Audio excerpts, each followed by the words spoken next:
Hello दोस्तों हम लोग यहाँ पे बीपीएससी का प्रीवियस ईयर का पेपर देखेंगे जो कि आपकी 65वीं बीपीएससी में जो प्रश्न पूछे गए हैं प्री में। यहाँ पे ये हम सब देखेंगे। यहाँ पे सभी जो प्रश्न आए हुए हैं, मैक्सिमम जो क्वेश्चन पूछे जाते हैं बीपीएससी में वो आपको 150 प्रश्न पूछे जाते हैं। ठीक है, यानी कि 150 प्रश्न पूछे जाते हैं। समय जो होता है आपका 2 घंटा का। यहाँ पर 2 आवर्स आपको समय दिया जाता है, जो कि आपके 150 क्वेश्चन के लिए यहाँ पे इनफ है। तो यहाँ पे बता दें कि कोई बीपीएससी में नेगेटिव मार्किंग नहीं होती है। आपको 2 घंटे में आपको 150 प्रश्न यानी कि 150 प्रश्न आपको सॉल्व करना है। आप यदि एग्ज़ाम देने जाते हैं तो जितना आता है आपको प्रश्न वो तो करें ही। यदि आपको जो प्रश्न नहीं आता है उसको भी आपको रंग के आना है। बीपीएससी का जो एग्ज़ाम होता है कंप्यूटराइज आजकल नहीं है, तो आपको पेपर दिया जाता है और आंसर शीट दिया जाता है, तो आपको रंगना पड़ता है। यदि किसी किसी का प्रैक्टिस नहीं है तो उसमें ज़्यादा रंगने में समय लग जाता है। तो आप एग्ज़ाम से 10 दिन पहले या 1 महीना पहले आप खूब प्रैक्टिस कर लें रंगने का, कि ताकि आपको 10 से 15 मिनट में पूरा आप आंसर शीट रंग सकें। बहुत ऐसे कैंडिडेट हैं कि बहुत ज़्यादा समय उनको लग जाता है रंगने में। कुछ ऐसे कैंडिडेट हैं कि ज़्यादा प्रैक्टिस करते हैं तो वो 5 मिनट में भी रंग सकते हैं उसको। तो यहाँ पर 150 प्रश्न पूछे जाते हैं। और आपको हिस्ट्री से कितने प्रश्न पूछे जाते हैं, ज्योग्राफी, पॉलिटी, इकोनॉमिक्स, और आपको पर्यावरण यानी कि इन्वायरमेंट से कितने क्वेश्चन पूछे जाते हैं, करंट अफेयर से कितने क्वेश्चन पूछे जाते हैं। तो ये सभी चीज़ें हम यहाँ पे देखेंगे। ये जो आपको पेपर है, ये आपको 65वीं बीपीएससी का है प्री का। इसमें देखिए ज्योग्राफी से ज़्यादा आपको हिस्ट्री से सबसे ज़्यादा क्वेश्चन 28 से 30 प्रश्न पूछे जाते हैं। कोई भी आपको बीपीएससी का एग्ज़ाम हुआ है उसमें सबसे ज़्यादा आपको हिस्ट्री, करंट अफेयर से प्रश्न पूछे गए हैं। तो बता देते हैं एक ओवरव्यू ऐसे ही कि आपको कितने प्रश्न सबसे ज़्यादा आते हैं। हिस्ट्री से आपको कम से कम यहाँ पे 30 प्रश्न पूछे जाते हैं या 28 प्रश्न। जियोग्राफी से आपको 13 प्रश्न पूछे गए थे पिछली बार। इसके बाद पॉलिटी से 10 प्रश्न पूछे गए थे। और आपके यहाँ पे इकोनॉमिक्स से 11 प्रश्न पूछे गए थे। और आपको इन्वायरमेंट एंड इकोलॉजी से 6 प्रश्न पूछे गए थे। और आपको ज्योग्राफी से 25 प्रश्न पूछे गए थे। सॉरी, ज्योग्राफी से नहीं, यहाँ पे आपको मैं बता दूं कि जनरल साइंस से भी ज़्यादा प्रश्न पूछे जाते हैं। 25 से 30 प्रश्न पूछे जाते हैं। कभी कभी 20 प्रश्न भी पूछ लिए जाते हैं, तो 25 प्रश्न पूछे गए थे। एक ओवरव्यू आप देख सकते हैं। और करंट अफेयर से आपको 28 से 30 प्रश्न पूछे जाते हैं। ठीक है। इसके बाद बिहार से क्वेश्चन जो हिस्ट्री से 9 प्रश्न पूछे गए थे। और ज्योग्राफी से 7 प्रश्न पूछे गए थे। आपको पॉलिटी से 3 प्रश्न पूछे गए थे। बिहार से ये मैं बता रहा हूँ, इकोनॉमिक्स से 2 पूछे गए थे। बिहार करंट अफेयर से मात्र एक प्रश्न पूछे गए थे। और इसके बाद आपको मैथ और रीजनिंग से, मैथ प्लस रीजनिंग से यहाँ पे 10 प्रश्न पूछे जाते हैं, बहुत ईजी होते हैं। और मैथ और रीजनिंग का जो मैं आपको वीडियो प्रोवाइड करूँगा वो अलग एक सेपरेट वीडियो होगा, जिसमें मैथ और रीजनिंग जितने पूछे गए हैं 10 प्रश्न उसको सॉल्व करके मैं दिखाऊंगा। इस पेपर में भी 10 प्रश्न पूछे गए हैं, उसको भी मैं अलग एक उसका वीडियो अलग होगा। आपको ये वीडियो देखने से आपको आइडिया लग जाएगा कि किस तरह के प्रश्न पूछे जाते हैं। यदि आप तैयारी करते हैं मन से, तो पहले आप प्रीवियस ईयर प्रश्न को आप देखें, अच्छे से देखें कि किस टॉपिक से प्रश्न आपके पूछे गए हैं। इसके हिसाब से भी आप एक लिस्ट बना लें कि किस टॉपिक से सबसे ज़्यादा प्रश्न पूछे जाते हैं, किस टॉपिक से कम प्रश्न पूछे जाते हैं। उसके हिसाब से आप तैयारी करेंगे तो आपकी तैयारी बेटर होगी और लोग के मुकाबले। तो हम यहाँ पे 150 जो प्रश्न दिए गए हैं, और 10 इसमें से जो आपको जीके और रीजनिंग का है उसको हम निकाल देंगे। और 140 प्रश्न को हम लोग यहाँ पे जो जीएस का है वो यहाँ पे हम लोग देखेंगे, जीएस का। तो आपको एक आइडिया मिल जाएगा कि करंट अफेयर से भी कैसे क्वेश्चन पूछे जाते हैं। और यहाँ पहला प्रश्न हम लोग देखेंगे। पहला प्रश्न आपका है, देशेर कब्बा पुस्तक किसने लिखी थी? देशेर कब्बा पुस्तक किसने लिखी थी? तो आप इसमें से देखिए, आपको पहले 4 ही ऑप्शन दिए जाते थे, लेकिन अब यहाँ पे एक ऑप्शन ऐड कर दिया गया जो कि बहुत ही कंफ्यूज कर देता है लोगों को। अब इसमें आपका आंसर हो जाएगा सखाराम गणेश देवस्कर। ठीक है, तो आप एक याद कर सकते हैं इसको, क्योंकि लेखक और पुस्तक ये सब पूछते हैं प्रश्न यहाँ पे। अब देखिए, यहाँ के बाद सीधे हम 4th नंबर पे आएंगे। क्योंकि फिर अब 2 जाएंगे, फिर ऐसे आएंगे, ये भी कर सकते हैं। चलिए दूसरा ही प्रश्न देख लेते हैं। यहाँ पे दूसरा प्रश्न है, बिहार में सर्च लाइट समाचार पत्र के संपादक कौन थे? तो बिहार में सर्च लाइट समाचार पत्र के संपादक कौन थे? आपका यहाँ पे हो जाएगा मुरली मोहन प्रसाद। मुरली मोहन प्रसाद आपके सर्च लाइट संपादक पेपर के समाचार पत्र के लेखक संपादक थे। तो आपको यहाँ पे सी ऑप्शन हो जाएगा। यहाँ पे हम लोग प्रश्न नंबर 3 देखेंगे।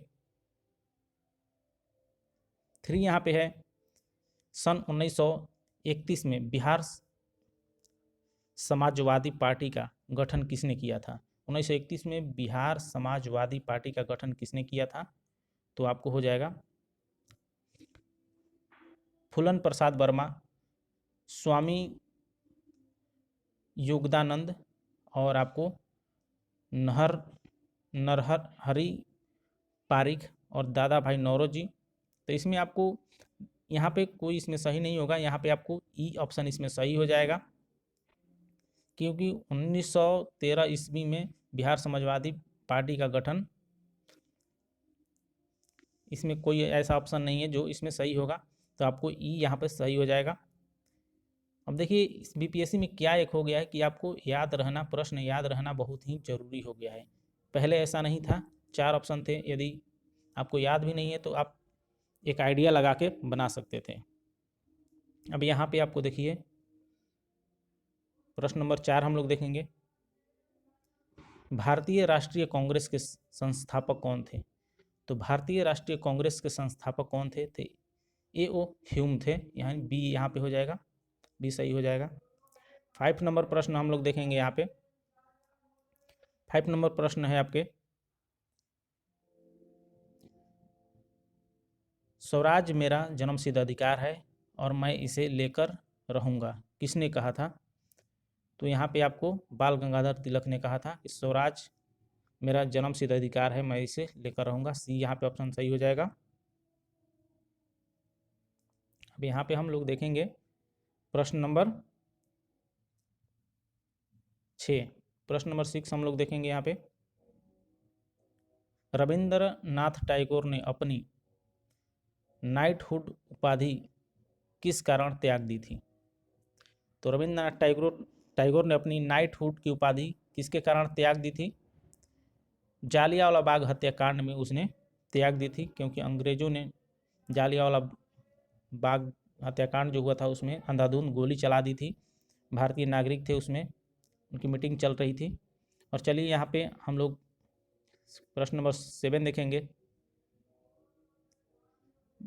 भारत सेवक समाज की स्थापना किसने की थी? तो भारत सेवक समाज की स्थापना किसने की थी? यहाँ पे हो जाएगा गोपाल कृष्ण गोखले ने की थी। तो सी यहाँ पे ऑप्शन यहाँ पे आपका सही हो जाएगा। प्रश्न नंबर 8 हम लोग देखेंगे। यहाँ पे प्रश्न नंबर 8 है, काकोरी ट्रेन डकैती कांड में किस क्रांतिकारियों को फांसी की सजा दी गई थी? तो काकोरी हत्याकांड में आपको देखिए किसको फांसी दी गई थी? राम प्रसाद बिस्मिल और अशफाकुल्ला को फांसी की सजा दी गई थी। प्रश्न नंबर 9 हम लोग देखेंगे। प्रश्न नंबर 9 है, इंडिया ऑफ इंडियंस किताब किसने लिखी थी? इंडिया ऑफ इंडियंस किताब किसने लिखी थी? तो आपको C.R. दास ने लिखी थी। इसके बाद हम लोग 10 नंबर प्रश्न देखेंगे। देखिए प्रश्न है थोड़ा सा ज़्यादा, हमको थोड़ा फास्ट बनना पड़ेगा। सत्यशोधक समाज की स्थापना किसने की थी? सत्यशोधक समाज की स्थापना ज्योतिबा फुले ने की थी। तो बी हो जाएगा यहाँ पे। 11 नंबर प्रश्न हम लोग देखेंगे। यहाँ पे भारतीय राष्ट्रीय कांग्रेस की प्रथम महिला अध्यक्ष कौन थी? तो भारतीय राष्ट्रीय कांग्रेस की प्रथम महिला अध्यक्ष कौन थी? तो श्रीमती एनी बेसेंट थी। इसका नंबर हम लोग 12 नंबर प्रश्न देखेंगे। 12 नंबर प्रश्न है, व्यक्तिगत सत्याग्रह आंदोलन की प्रथम सत्याग्रही कौन थी? तो व्यक्तिगत सत्याग्रह की सत्याग्रही कौन थी आपकी? तो विनोबा भावे थे। इसके बाद 13 नंबर प्रश्न हम लोग देखेंगे, लंदन में इंडियन हाउस के संस्थापक कौन थे? तो लंदन में इंडिया हाउस के संस्थापक कौन थे? 13 का श्याम जी कृष्ण वर्मा थे। ए हो जाएगा ऑप्शन यहाँ पे सही। इसके बाद प्रश्न नंबर 14 हम लोग देखेंगे, भागलपुर में नमक सत्याग्रह का नेतृत्व किसने किया था?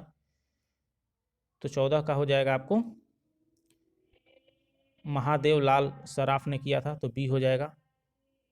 इसके बाद हम लोग देखेंगे 15 नंबर प्रश्न, सन 1939 में बिहार में अंबारी सत्याग्रह का नेतृत्व किसने किया था? तो आपको राहुल संकृत्यायन ने किया था। ए हो जाएगा यहाँ पे सही। 16 नंबर प्रश्न देखेंगे। अब देखिए यहाँ पे मैं बता दूंगा, आपकी 10 प्रश्न यहाँ पे जीके आपको मैथ और यहाँ पे रीजनिंग का है, तो 10 प्रश्न छोड़ देंगे। अगला वीडियो जो मैं बनाऊंगा तो उसमें 10 प्रश्न ये शामिल रहेंगे। अब प्रश्न हम लोग यहाँ पे 26 से देखेंगे। 26 नंबर क्वेश्चन है कि हड्डियों की पढ़ाई विज्ञान की किस शाखा के अंतर्गत होती है? तो हड्डियों की पढ़ाई ऑस्ट्रियोलॉजी के शाखा के द्वारा होती है। यहाँ पे डी ऑप्शन सही हो जाएगा 26 का। अब 27 नंबर हम लोग प्रश्न देखेंगे। 27 नंबर प्रश्न है, निम्नलिखित में से किसकी कोशिका को एंजाइम नहीं होती? किसकी कोशिका में कोई एंजाइम नहीं होती है? लाइकेन में होती है, विषाणु, जीवाणु, शैवाल में होती है, और इनमें से कोई नहीं हो जाएगा, यानी कि 27 का ई ऑप्शन सही हो जाएगा। 28 नंबर क्वेश्चन हम लोग देखेंगे। 28 नंबर, मनुष्य के शरीर के किस अंग में लिम्फोसाइट का निर्माण होता है? तो लिम्फोसाइट का निर्माण किस में होता है मनुष्य के शरीर में? तो अस्थि मज्जा में होता है। 29 हम लोग 29 नंबर प्रश्न देखेंगे, निम्नलिखित में से किस हार्मोन में आयोडीन मिली होती है? तो किस हार्मोन में आयोडीन मिली होती है आपकी? तो थायरॉक्सिन में मिली होती है। ई ऑप्शन यहाँ पर सही हो जाएगा। 30 नंबर प्रश्न हम लोग यहाँ पर देखेंगे, एड्स किसके कारण होता है? तो एड्स जो होता है आपका विषाणु वायरस के कारण होता है। यहाँ पे डी हो जाएगा। अब हम लोग यहाँ पे 31 नंबर प्रश्न देखेंगे, दाब का मात्रक क्या होता है? किलोग्राम पर सेंटीमीटर स्क्वायर हो जाएगा, तो ए हो जाएगा ऑप्शन यहाँ पे सही आपका। इसके बाद हम लोग 32 नंबर प्रश्न देखेंगे, सूर्य का प्रकाश पृथ्वी पर पहुँचता है 8 मिनट में। बहुत इजी प्रश्न आया हुआ है, लेकिन जिसको नहीं आता है उसके लिए इजी नहीं है। अब देखिए यहाँ पे 33 नंबर प्रश्न आप लोग देखिए, निम्न में से देखिए सदिश राशि कौन है? तो सदिश राशि दाब आपका नहीं होगा, बल नहीं होगा, दाब हो सकता है, दाब होगा, दाब एक सदिश राशि है। वेग नहीं होगा, त्वरण नहीं होगा, तो आपका आंसर यहाँ पे बी हो जाएगा। 33 का बी सही हो जाएगा, दाब एक सदिश राशि है। 34 नंबर हम लोग प्रश्न देखेंगे। 34 नंबर प्रश्न है, निम्नलिखित में से किस राशि का मात्रक नहीं है? तो आपका प्रतिबल का मात्रक होता है, बल का मात्रक होता है, दाब का मात्रक होता है, विकृति का मात्रक नहीं होता है। तो सी यहाँ पे ऑप्शन आपका सही हो जाएगा, इसका मात्रक नहीं होता है विकृति का। 35 नंबर देखेंगे हम लोग प्रश्न। 35 नंबर, वायु में ध्वनि तरंग होती है। वायु में ध्वनि तरंग होती है अनुदैर्घ्य यानी कि बी यहाँ पे सही हो जाएगा, बी सही हो जाएगा। अब 36 नंबर हम लोग यहाँ पर प्रश्न देखेंगे। 36 नंबर है, 50 डिग्री फ़ारेनहाइट स्केल में क्या होगा? 50 डिग्री सी का मान फ़ारेनहाइट स्केल में क्या होगा? तो इसका फॉर्मूला आपको होता है C/5 बराबर F-32/9 होता है। तो आप निकालेंगे तो आपका आ जाएगा 122 फ़ारेनहाइट। सी के जगह पे आप 50 डिग्री रख देंगे यहाँ पे, और कटा देंगे तो इससे हो जाएगा 10। इसके बाद यहाँ इससे मल्टीप्लाई कर देंगे, 90 हो जाएगा। 90 + 32 करेंगे तो 132 आ जाएगा। यहाँ पे हम लोग देखेंगे 37 नंबर प्रश्न, हर्ज में क्या नापा जाता है? हर्ज में आपको आवृत्ति नापते हैं, तो ए ऑप्शन यहाँ पे सही हो जाएगा आपका। अब हम लोग 38 नंबर प्रश्न है, शरीर का तापमान नियंत्रित करता है। तो हाइपोथैलेमस जो होता है शरीर का तापमान नियंत्रित करता है, तो सी ऑप्शन यहाँ पे सही हो जाएगा। 39 नंबर प्रश्न यहाँ पे, विद्युत धारा किस उपकरण से नापी जाती है? तो एम्पियर से विद्युत धारा नापी जाती है। विद्युत धारा एम्पियर से आपको नापी जाती है। यहाँ पे 40 नंबर प्रश्न देखेंगे। विद्युत शक्ति की इकाई है, विद्युत शक्ति की इकाई आपको वाट होती है। विद्युत शक्ति इन पावर की इकाई वाट होती है। अब यहाँ पे हम लोग यहाँ पे देखेंगे, यहाँ पे आधुनिक रसायन शास्त्र का जनक किसे कहा जाता है? तो आधुनिक रसायन शास्त्र का जनक आपको लेबोजियर है, लेबोजियर को कहा जाता है। सी यहाँ पे ऑप्शन हो जाएगा सही आपका। अब 42 नंबर प्रश्न देखेंगे हम लोग। 42 नंबर प्रश्न देखिए क्या कह रहा है। एक तत्व में इलेक्ट्रॉनों और न्यूट्रॉनों की संख्या क्रमशः 18 और 20 दी है। तत्व के द्रव्यमान संख्या, दोनों को जोड़ देंगे तो द्रव्यमान संख्या आपको निकल जाएगा, मास निकल जाएगा, तो 38 हो जाएगा। यहाँ पे सी ऑप्शन हो जाएगा। अब हम लोग यहाँ पे देखेंगे 43 नंबर। निम्नलिखित में से किसे हंसने वाली गैस कहा जाता है? तो आपको नाइट्रस ऑक्साइड को कहते हैं। तो नाइट्रस ऑक्साइड यानी कि बी ऑप्शन हो जाएगा। अब देखिए साइंस में यहाँ पे जो प्रश्न हर बार पूछे जाते हैं, लगभग एक ही तरीके के प्रश्न पूछे जाते हैं। तो आप ज़्यादा से ज़्यादा प्रीवियस ईयर क्वेश्चन देखेंगे तो आपको एक आइडिया हो जाएगा कि किस तरह के प्रश्न आपके साइंस से पूछे जाते हैं या हिस्ट्री से पूछे जाते हैं। 44 नंबर हम लोग यहाँ पे प्रश्न देखेंगे। निम्नलिखित में से कौन सा एक तत्व नहीं है? तो तत्व एक नहीं है। धातु, अधातु, उपधातु एक तत्व है और गैस एक तत्व नहीं है, तो गैस आंसर हो जाएगा यहाँ पे। 45 नंबर प्रश्न देखेंगे। पानी का पीएच मान आपको 7 होता है, आपको न्यूट्रल होता है ये। और 45 के बाद 46 नंबर प्रश्न देखेंगे। ग्रीन हाउस गैस में मुख्य घटक होता है। तो ग्रीन हाउस गैस में मुख्य घटक क्या होता है? कार्बन डाइऑक्साइड, मीथेन और नाइट्रस ऑक्साइड और ओजोन, ये सभी होता है। इसमें आपको डी हो जाएगा, क्योंकि अगर उपरोक्त दिया रहता कि सभी तो हम ई को आपको एक ऑप्शन चूज करते हैं, लेकिन ये सभी होगा तो हम यहाँ पे ई ऑप्शन में लगाएंगे, यानी 46 का ई हो जाएगा सही। 47 का हम यहाँ पे देखेंगे। 47 ऑक्सीजन अनुपस्थित होता है। तो ऑक्सीजन किस चीज़ में नहीं होता है? कांच में होता है, मिट्टी सीमेंट में उपयुक्त होता है, ऑक्सीजन की मात्रा होती है। और आपको किरोसिन में ऑक्सीजन की मात्रा नहीं होती है। फास्फोरस को कहाँ रखते हैं? किरोसिन में रखते हैं। क्यों? क्योंकि उसमें ऑक्सीजन की मात्रा नहीं होती है।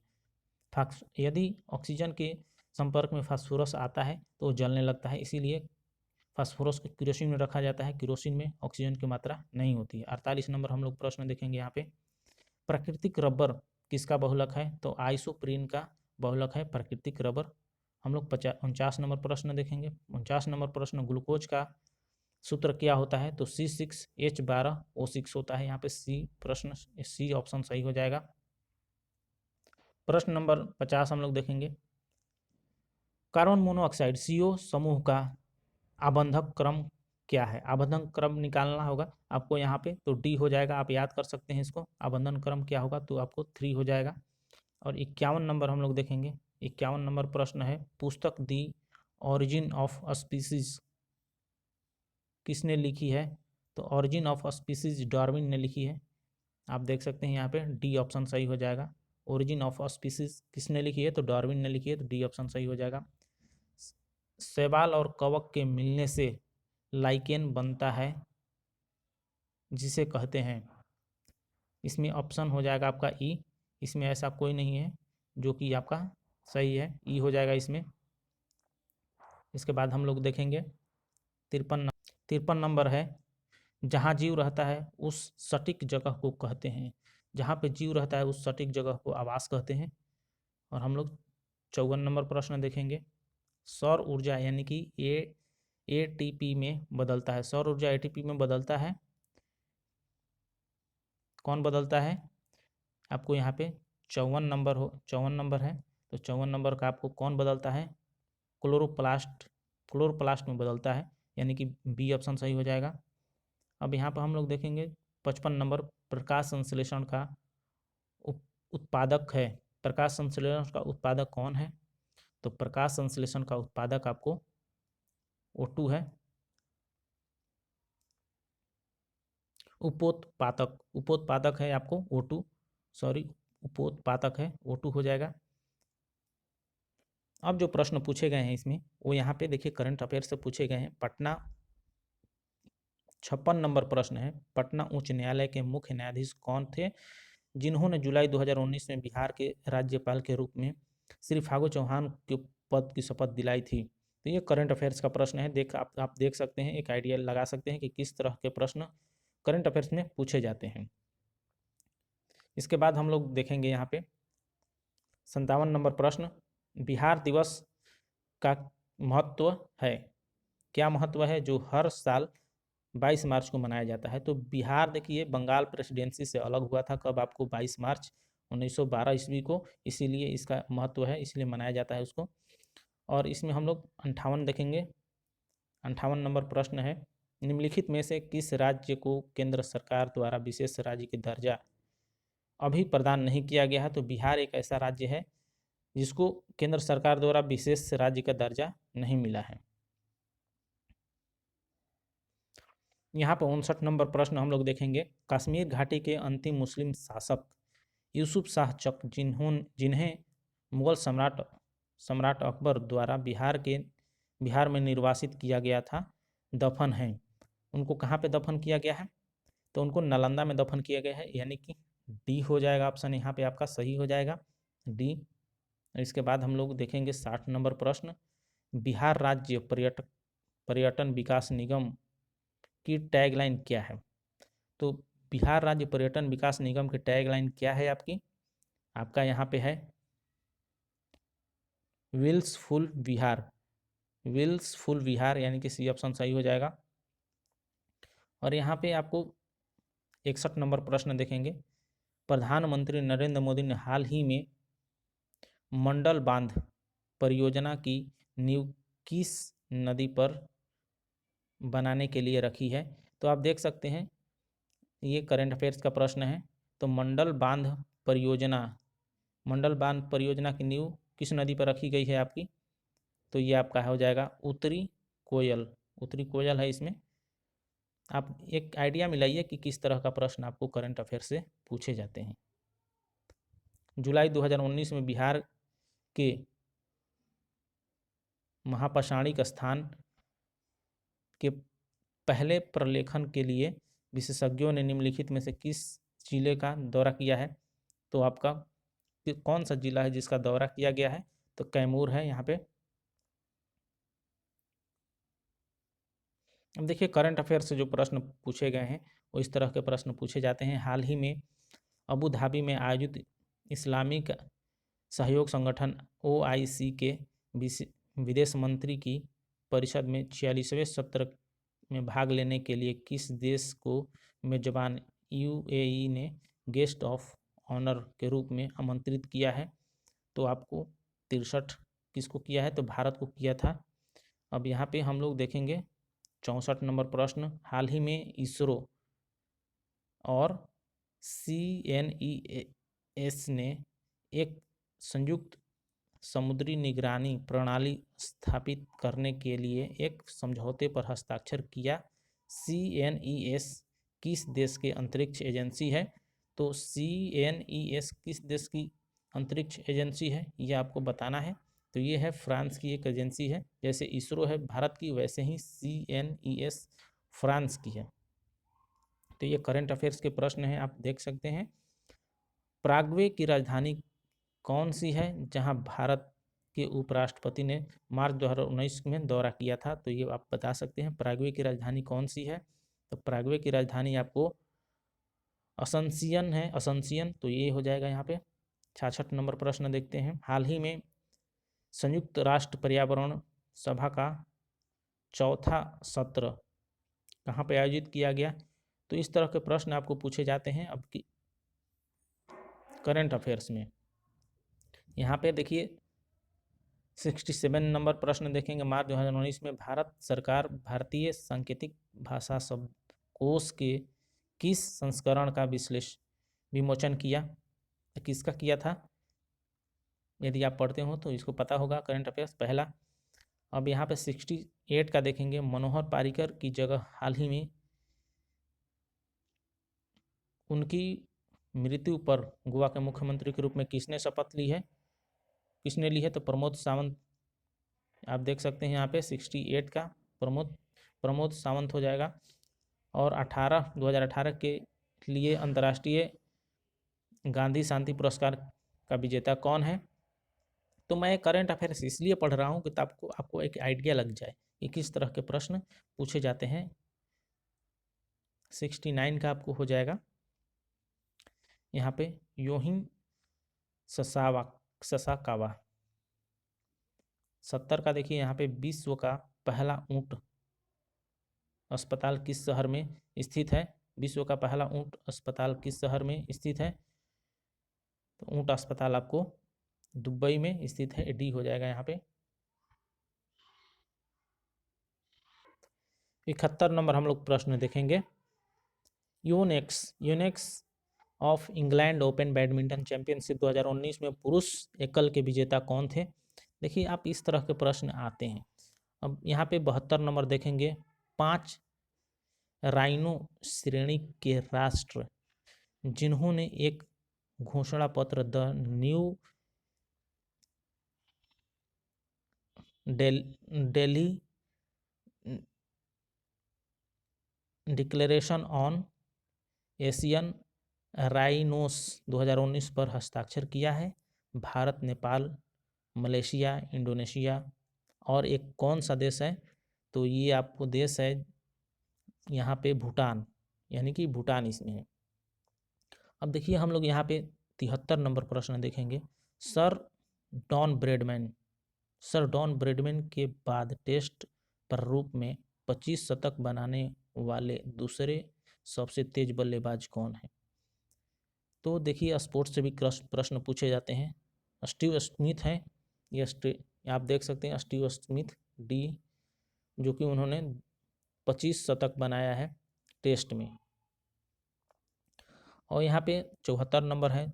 जुलाई 2019 में अंतरिक्ष यान चंद्रयान 2 को किस भारतीय राज्य से प्रक्षेपित किया गया? तो किस राज्य से? आंध्र प्रदेश से किया गया था। इसके बाद हम लोग 75 नंबर प्रश्न देखेंगे। करंट अफेयर्स से भी आपको 28 से 30 प्रश्न पूछे ही जाते हैं, एकदम निश्चित है कि हर एग्जाम में पूछे गए हैं। थेरेसा मे के बाद ब्रिटेन के प्रधानमंत्री बनने की दौर में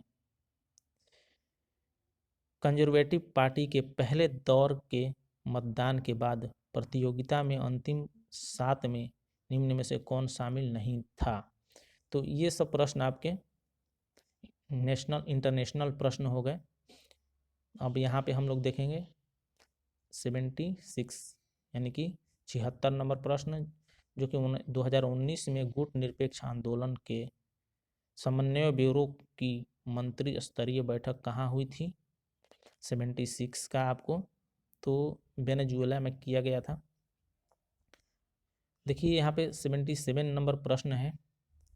सैयद अकबरुद्दीन से पहले संयुक्त राष्ट्र में भारत का अस्थाई प्रतिनिधि कौन था? यह भी आपके करंट अफेयर्स का ही प्रश्न है। तो कौन था आपका? तो अशोक कुमार मुखर्जी, सी है यहाँ पे ऑप्शन सही होगा। प्रश्न नंबर 78 देखेंगे। डेमोक्रेटिक राष्ट्रपति पद के उम्मीदवार और अमेरिकी कांग्रेस के पहले हिंदू सदस्य कौन हैं, जिन्होंने अपने 2020 के चुनाव अभियान के खिलाफ भेदभावपूर्ण कार्रवाई के लिए कम से कम $50 मिलियन के लिए गूगल पर मुकदमा दायर किया है? तो कौन है? आपके तुलसी गवार्ड हैं। तुलसी गवार्ड ये भारतीय मूल की अमेरिकी नागरिक हैं। इन्होंने गूगल पे आपको $50 मिलियन के लिए जुर्माना ठोका था इन्होंने। अब देखिए हम लोग यहाँ पे क्वेश्चन देखेंगे 79।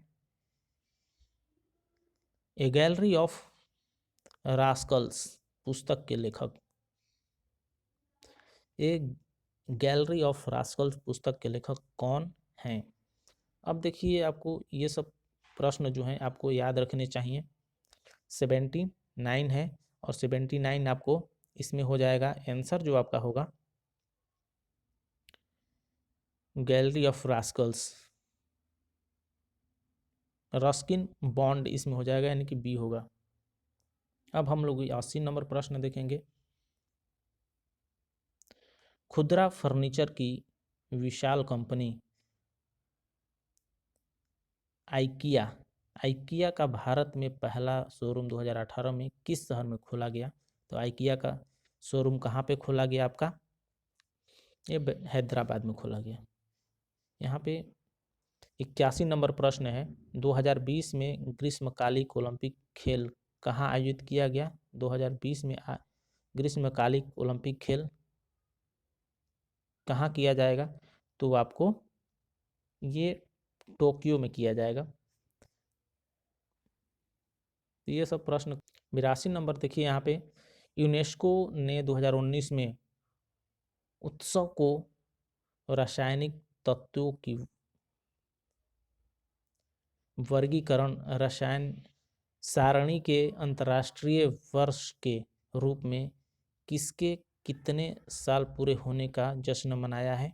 तो ये आपको मनाया गया है 150 साल पूरे होने के उपलक्ष्य में। हाल ही में भारत की संसद ने 3 तलाक कानून पारित करके भारत के सर्वोच्च न्यायालय के किस वर्ष के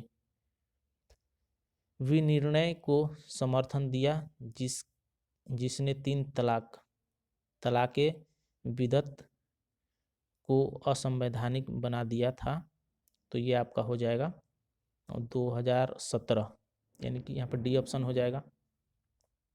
अब यहाँ पर देखेंगे ब्रिक्स शिखर सम्मेलन 2019 का आयोजन होने वाला है, तो कहाँ पे होगा ब्रिक्स का? इसमें 5 देश हैं, उसी से बना है ब्रिक्स। आपको हो जाएगा ब्राज़ील, यहाँ ब्राज़ील में आयोजित किया जाएगा 2019 का शिखर सम्मेलन, ब्रिक्स शिखर सम्मेलन। 85 देखिए, मुकुंद पद्मनाभन के बाद समाचार पत्र द हिंदू के संपादक कौन थे? आपको सुरेश नामबद्ध, यानी कि सी थे, यानी कि सी हो जाएगा ऑप्शन। सी थे नहीं, सी हो जाएगा, सुरेश नामबद्ध। प्रश्न नंबर हम लोग देखेंगे यहाँ पे 86, जो कि हिस्ट्री का प्रश्न है। आधुनिक बिहार का निर्माता किसे माना जाता है? तो आधुनिक बिहार का निर्माता आपको सच्चिदानंद सिन्हा को माना जाता है। ए हो जाएगा यहाँ पे ऑप्शन आपको। 87 नंबर प्रश्न देखेंगे, बिहार प्रांतीय किसान सभा का गठन किसने किया? तो बिहार प्रांतीय किसान सभा का गठन किसने किया था? यहाँ पे स्वामी सहजानंद सरस्वती ने किया था। ये हो जाएगा। इसके बाद हम लोग देखेंगे 88 नंबर प्रश्न, डच ईस्ट इंडिया कंपनी ने किस वर्ष अपनी फैक्ट्री पटना में स्थापित की? तो डच ईस्ट इंडिया कंपनी ने आपको यहाँ पे हो जाएगा 1601 ईस्वी में स्थापित की थी। हम लोग यहाँ पे देखेंगे 89 नंबर, बिहार में स्वराज दल का गठन किसने किया? तो बिहार में स्वराज दल का गठन आपको श्री कृष्ण सिंह ने किया था। 90 नंबर प्रश्न देखेंगे। प्रश्न नंबर 90, अपने शिलालेखों में अशोक सामान्यतः किस नाम से जाने जाते हैं? तो उन्होंने अपना एक, उनके जो शिलालेख थे उसमें उनका क्या नाम दिया गया है? तो उसमें उनका नाम इसमें नहीं दिया गया है, इसमें आपको इसमें हो जाएगा ई ऑप्शन सही हो जाएगा। 91 नंबर हम लोग देखेंगे यहाँ पे प्रश्न, इनमें से कौन गुप्त काल में औषधि के क्षेत्र में अपने कार्यों के लिए जाने जाते हैं? तो औषधि के क्षेत्र में सुश्रुत को जाना जाता है, यानी कि ए ऑप्शन सही हो जाएगा।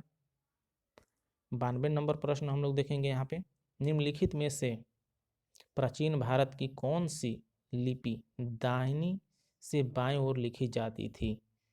तो दाहिने से बाएं ओर कौन सी लिखी जाती थी? खरोष्ठी, यानी कि सी ऑप्शन आपका सही हो जाएगा।